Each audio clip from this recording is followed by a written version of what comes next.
I looked at my dad's bank account and saw nearly $600 million in it. I thought to myself, this money is all mine now. I don't need you anymore. After my kind father-in-law passed away, I was still grieving when my husband came to me and casually dropped the news that he wanted a divorce. It turns out he was only showing his true colors after getting his hands on the $600 million inheritance from his father. He saw me as nothing more than an ATM, just waiting for Dad to pass away so he could live a lavish life without having to work.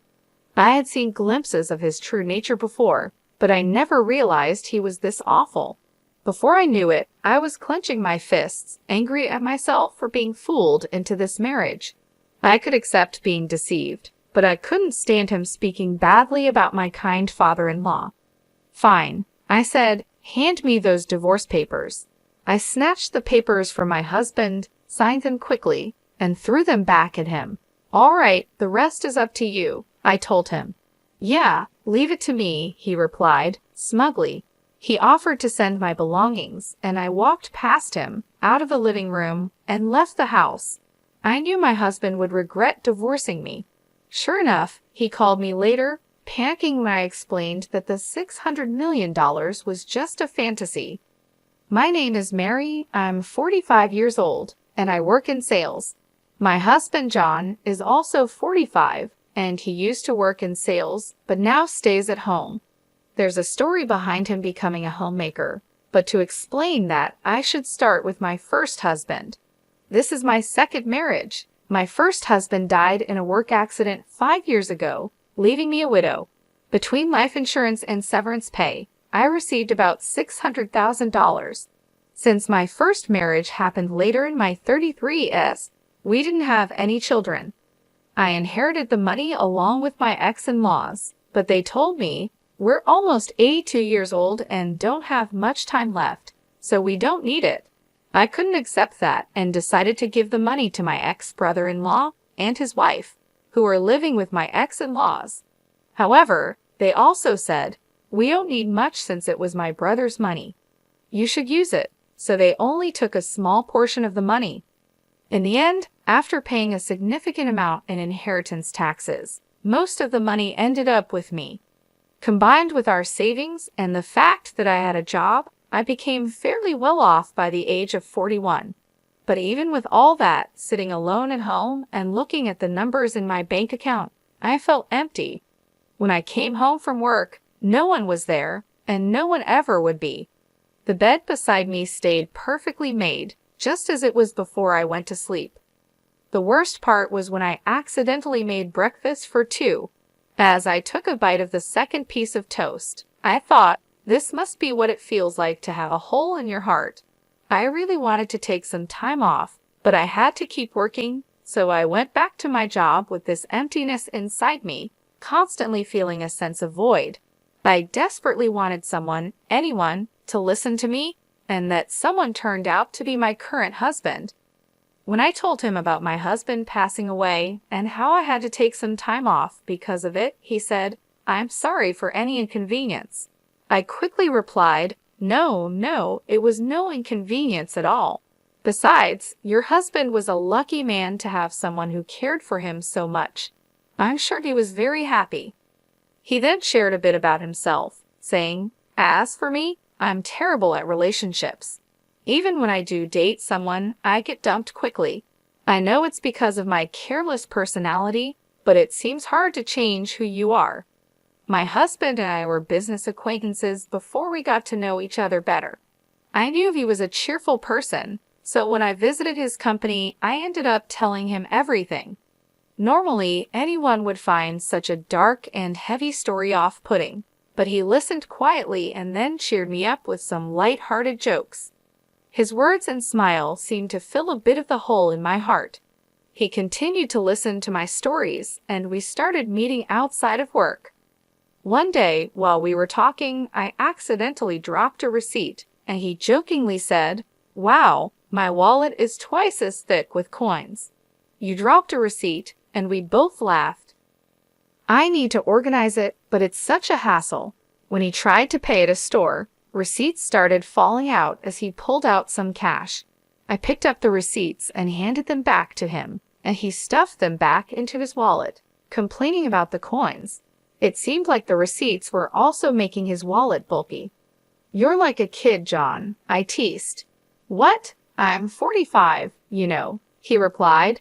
Just as he said, he was a bit careless, but watching him, I felt the hole in my heart slowly start to close. We kept meeting privately, and a year later, he told me he had feelings for me. It had only been a year since my previous husband passed away, so I was torn, but I felt like my late husband was telling me, "Don't stay stuck, move forward." So I decided to start dating John. People around us had their opinions, but making that important decision helped me begin to heal. However, just a month later, John gave me an even bigger concern and asked me to make an incredibly important decision. Shouldn't we get married? Given our age, it's better to decide sooner rather than later. This time, I couldn't hear my late husband's voice guiding me. It felt like he was telling me to trust my own intuition and keep moving forward, so I decided to marry John. "Okay, let's get married," I said, surprising even myself with how quickly I made that decision. It was likely John's personality rubbing off on me. I started to think that a bit of carelessness wasn't so bad if it made me more positive. At the same time, I learned from John that too much carelessness could be problematic. "Wait, live with your dad?" I asked. "Yeah, just recently, he got sick and needs help with daily living. He kept working past 73, thinking he was still young, and now this happened." "What about your mom? Is she helping him?" "Huh, didn't I mention it? My mom's not around. My parents divorced when I was young, and I haven't seen her since. This is the first I'm hearing of it. Sorry, don't be mad, but it's a heavy topic to bring up when we weren't sure about getting married yet, right? I figured I'd tell you later. Even if you put off talking about living together, you could have told me about your parents. I would have known that living together might be an option. Well, let's not sweat the small stuff. Just meet my dad and then decide if you're okay with living together. And if I say I can't live with him, we'll figure it out then," John said with a smile, but I couldn't smile back. "I'm not planning to say I don't want to marry you just because I don't want to live together. I just wish he had told me the important things earlier. I thought being careless wasn't so bad, but now I see it's not a good thing after all." In the end, I agreed to meet his father, as John suggested. Then I began to understand what he meant by small stuff. "Your house is pretty big," I said. "Just a bit. It's just me and Dad, so we have some extra rooms. If you move in, you can use any of the spare rooms," John replied. I was about to meet his dad for the first time, so I was a little nervous. Ignoring my feelings, John opened the gate and walked towards the front door. His house was 3 stories high, slightly bigger than the neighboring houses. Living there with just the two of them seemed quite luxurious. That's what I thought, but John seemed dissatisfied. "Dad's so stingy. He should have built a bigger house," he muttered to himself, but I was too nervous about meeting his dad to confirm what he said. "Dad, I brought her. This is Mary," John said. "Nice to meet you," I said. "Sorry to greet you from bed. It's been hard to move lately," his dad replied. "Please don't strain yourself," I said. John's father propped himself up with John's help. He wasn't bedridden, and it seemed he could get up and walk slowly with a bit of help, so he could manage with some assistance. Despite his physical issues, his father seemed sharper than I expected. "So, Mary, you're in sales for office equipment. With the move to paperless offices, selling the hardware must be getting tougher, right?" his dad asked. "Yes, industry-wide, equipment sales have been declining for about 11 years, so everyone is focusing on new services or business expansion," I replied. "Considering that the domestic market for the equipment is almost saturated, you need to look at countries where there's still demand for new services. IT integration might be the way to go. I think there's something called MPS, right?" he said. I completely forgot I was talking to my future father-in-law. The conversation flowed so naturally into work talk that I switched to work mode. His father didn't push too hard on the marriage topic either. He was probably being considerate of my feelings. After just a few minutes of talking, I found myself respecting him. I started to understand why John called living together small stuff. He probably knew I wouldn't oppose living with his dad. About 30 minutes into our conversation, his father said, "My back's starting to hurt. Sorry to cut this short, Mary, but I need to rest. Please take care of John. He's quite a chatterbox." "Sure, I will," I replied. Is sure the right response. His father seemed to cut the conversation short to avoid burdening me. I wanted to talk more, but I didn't want to tire him out. Feeling a bit disappointed, I left with John. On the way back, John told me more about his dad. "Dad's a serial entrepreneur," John said. "A serial what?" I asked. "A serial entrepreneur. He starts companies, grows them, then sells them. He's done it multiple times," John explained. "You can just buy and sell companies like that." I was surprised. Well, yeah. Selling one company involves millions of dollars. Starting and growing a company also needs a lot of money, so the sale isn't all profit. But still, Dad's pretty well off. He just doesn't like to spend. He could build a mansion that would make jaws drop, but he doesn't, John said. "Don't you know much about his work?" I asked. "He doesn't talk much about work or money. He never hired me for his companies or taught me how to make money. Living at home is the only way he spoils me. If he's got so much money, he could spoil me a little more, don't you think?" John replied. "Your dad probably has his reasons," I said. It seemed his father was quite an impressive person. It made sense that John might feel overshadowed by him. Given how incredible his father is, John probably got compared to him a lot, so it's understandable that he'd have some complaints. "By the way, why did your mom leave? Your dad seems so kind.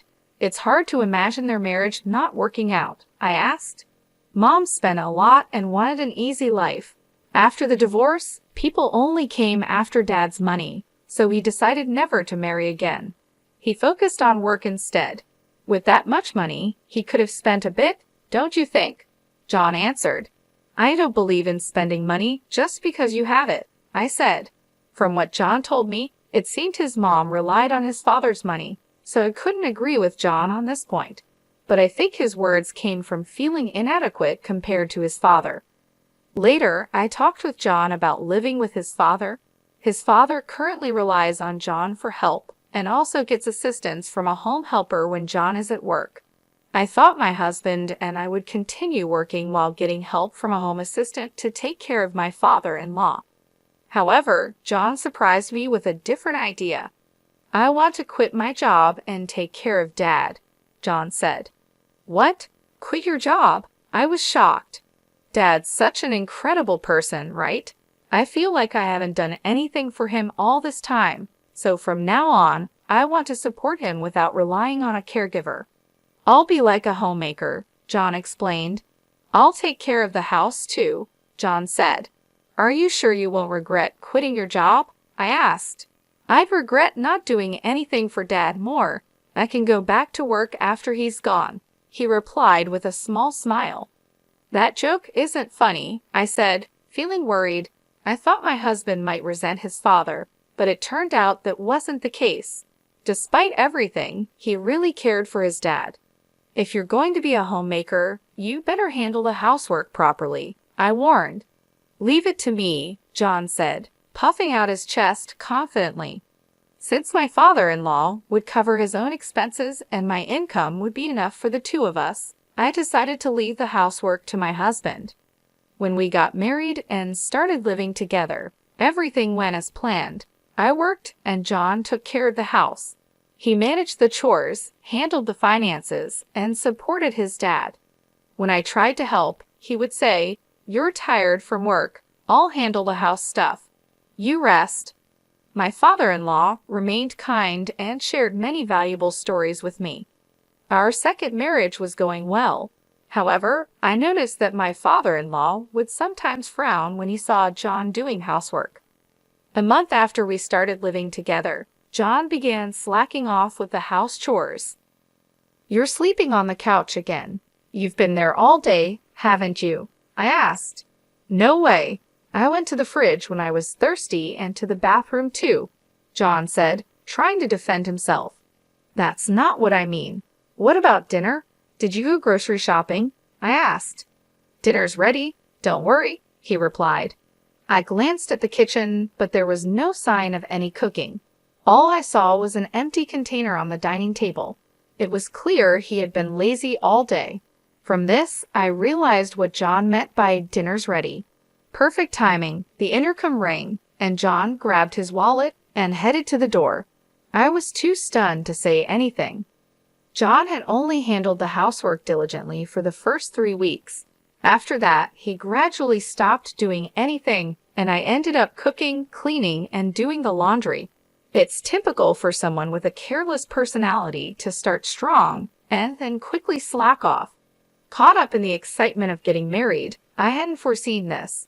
My father-in-law, on the other hand, must have predicted it early on, which is why he frowned when he saw John doing housework. As my husband began to shirk his duties, my father-in-law started apologizing to me, saying, "That boy is so careless." I'm really sorry, Mary. I hoped he'd become more responsible after getting married, but it seems he's just causing you trouble. If he becomes a burden, feel free to kick him out. I wouldn't do that. Really, it's okay. I'm sorry. I've tried to correct him, but he's just, well, you know. It's okay, but he isn't neglecting to help you, right? I asked. No, he does help me, at least a little, I replied, noticing a slight change in my father-in-law's expression. It was clear that John wasn't completely ignoring his father, but he also wasn't doing a third job. Still, my father-in-law was probably downplaying the situation to avoid any conflicts between us.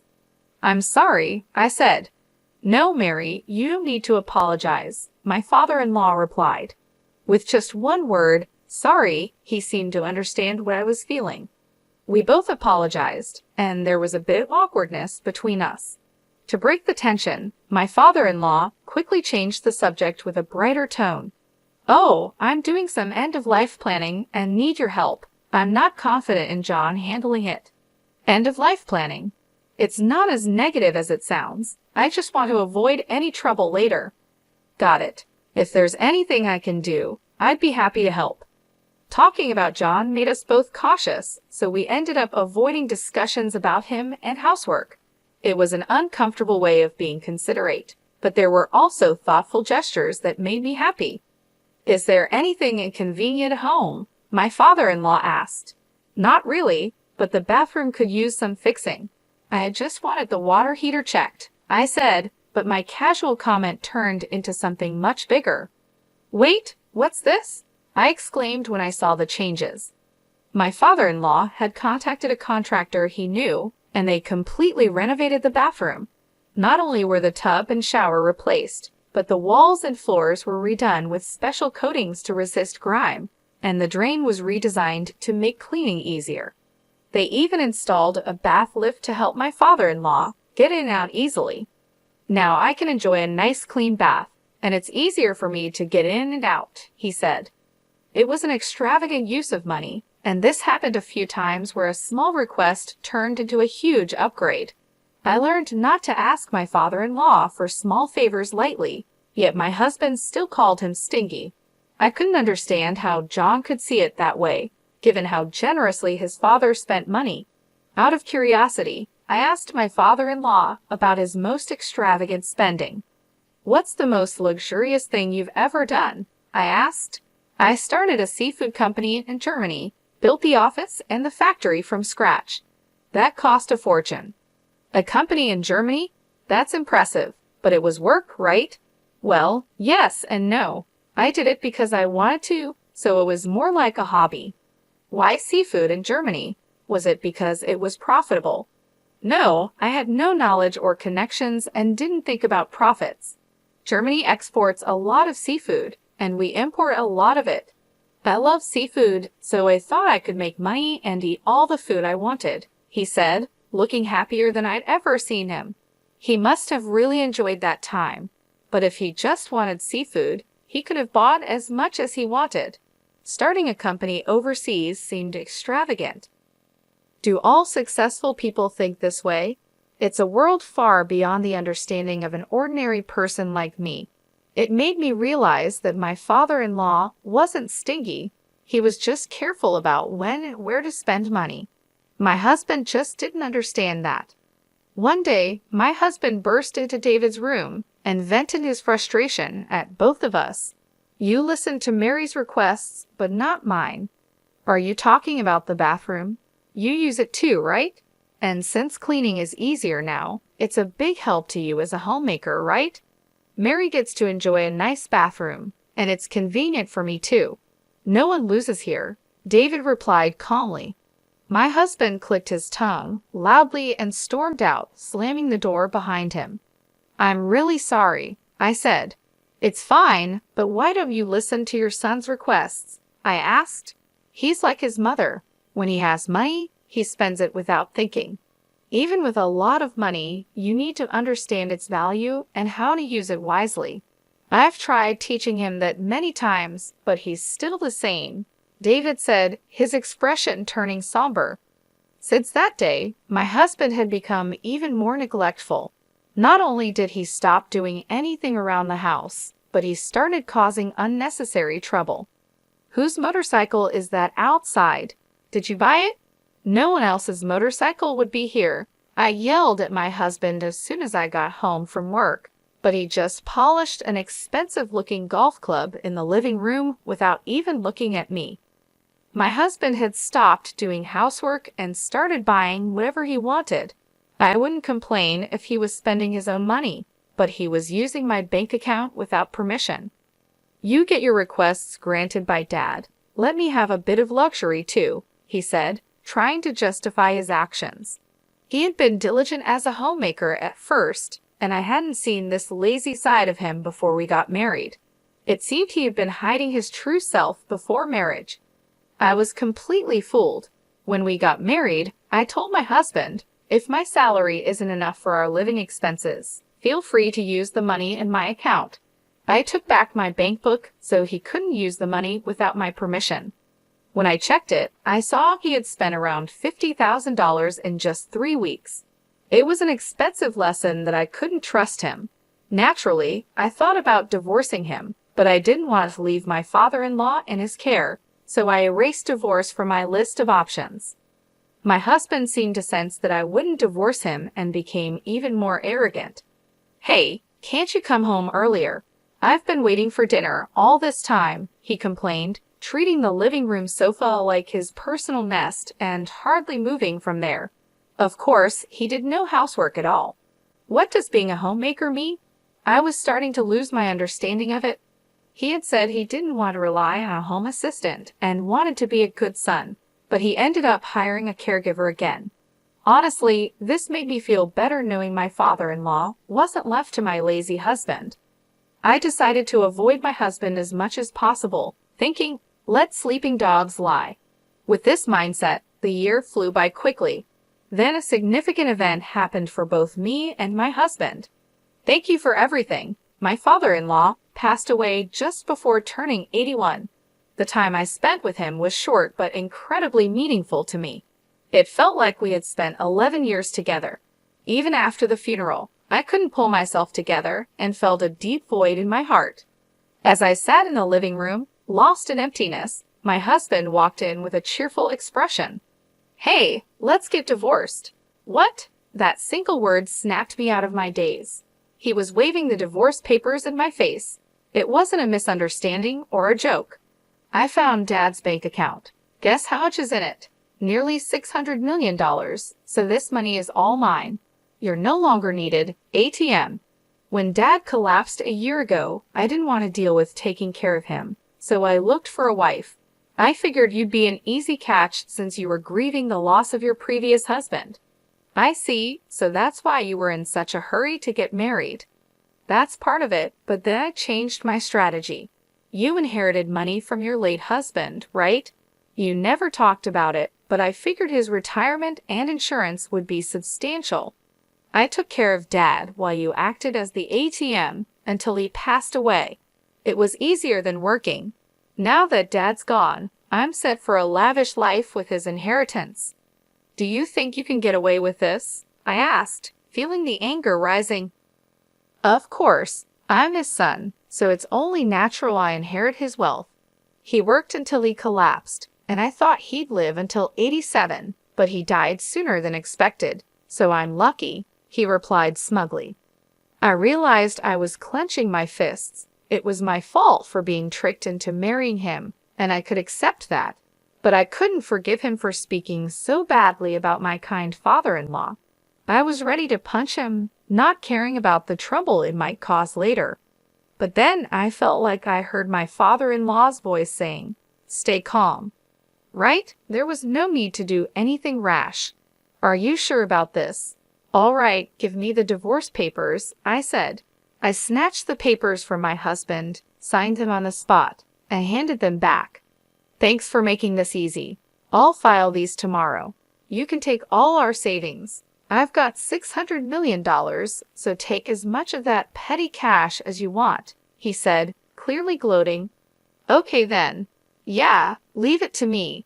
I'll file the papers and send you your stuff if you want, I replied, walking past him and out of the house. As I left, my anger started to fade, and I felt a wave of laughter rising. My husband would soon regret divorcing me. That $600 million was just a pipe dream. A few days later, while staying at a hotel and looking for a new place to live, my ex-husband called. Hey, what the hell did you do? He yelled. I instinctively pulled the phone away from my ear as he started shouting. He seemed confused, so I needed to explain what was happening. I can guess what happened, but why don't you tell me? I asked calmly. When I tried to withdraw money from Dad's account, they said this money can't be withdrawn. What's going on? There should be $600 million in there, he said, his voice full of frustration. Looks like you didn't know. Since your dad didn't spoil you, you never took an interest in his affairs, right? And he never discussed his work with you, I explained. Stop with the riddles. There's money, right? He demanded. Yes, there's $600 million, but it's collateral, so you can't touch it, I replied. Collateral? He asked, his voice shaking. That's right. The money is in the account, but it's untouchable, like a pie in the sky. Also, that money is about to be used to pay off debts, so it'll be gone soon, I explained. You're kidding. There's $600 million, and I can't use any of it. His voice grew quieter as he started to panic. I knew about the $600 million being collateral because I knew about the $600 million being used as collateral because I helped with my father-in-law's end-of-life planning. He had asked me to handle things if anything happened to him. Since he passed away, I was going to use the $600 million to settle his debts. But since my ex suddenly demanded a divorce, I left the paperwork to him, telling him to take care of the rest. What did Dad do with the $600 million? My ex asked. He used it for something he loved, I replied. What does that mean? He asked, confused.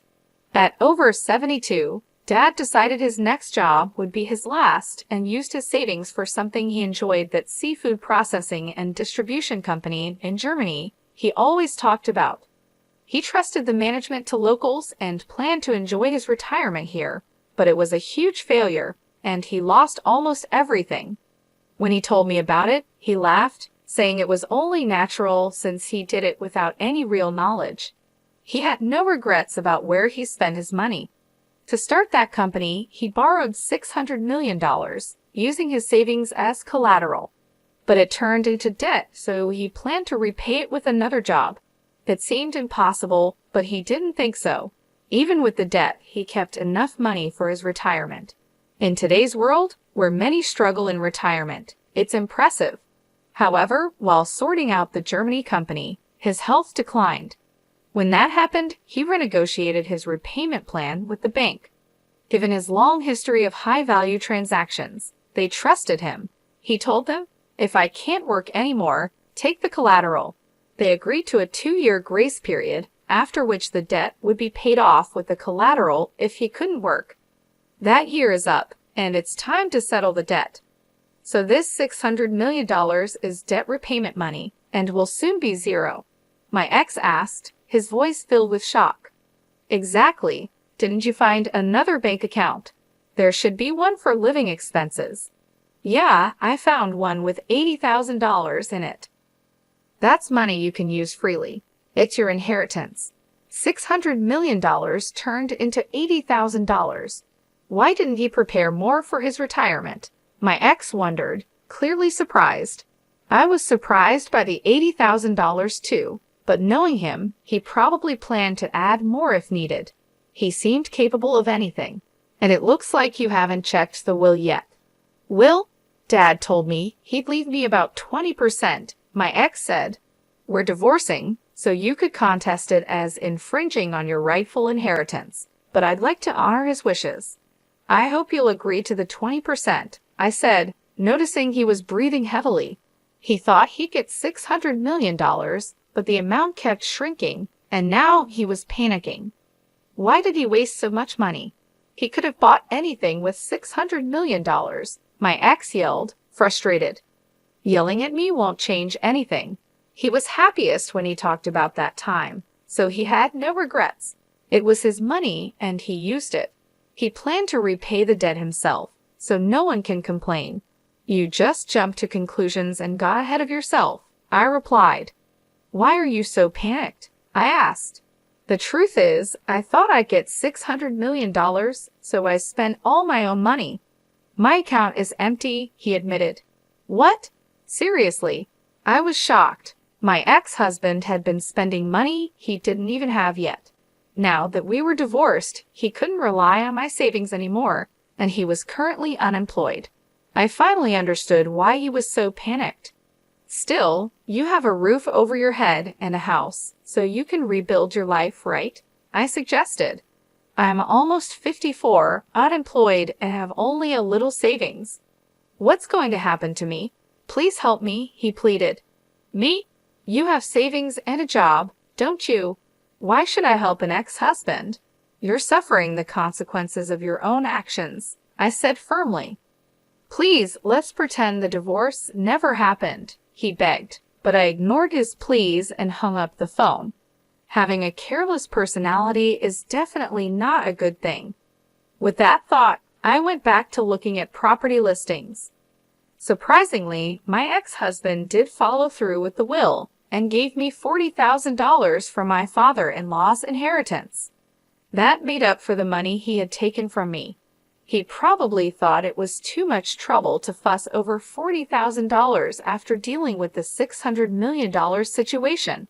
He also apparently started working in sales again, but he didn't seem to be taking it seriously. The shock of not getting the $600 million affected his motivation, leading to frequent mistakes. After a month of struggling under the scolding of younger supervisors, he saw his paycheck and lost motivation, comparing it to the $600 million he missed out on. He quit after just a month and is now a part-time worker, barely making enough to get by. But with that, his savings of $600,000 won't increase. In fact, it'll probably decrease. I wonder if he's thinking about his retirement? Well, whatever trouble he gets into now is not my concern. There's no ATM for him anymore. He'll have to work hard. I rented a small condo and started living on my own. I put the $40,000 from my father-in-law into my bank account. I consider it a kind of talisman, so I don't plan on spending it. Seeing it in the account feels like I'm carrying a bit of my father-in-law's work spirit with me, which motivates me. Today, I'll draw strength from him and do my best at work.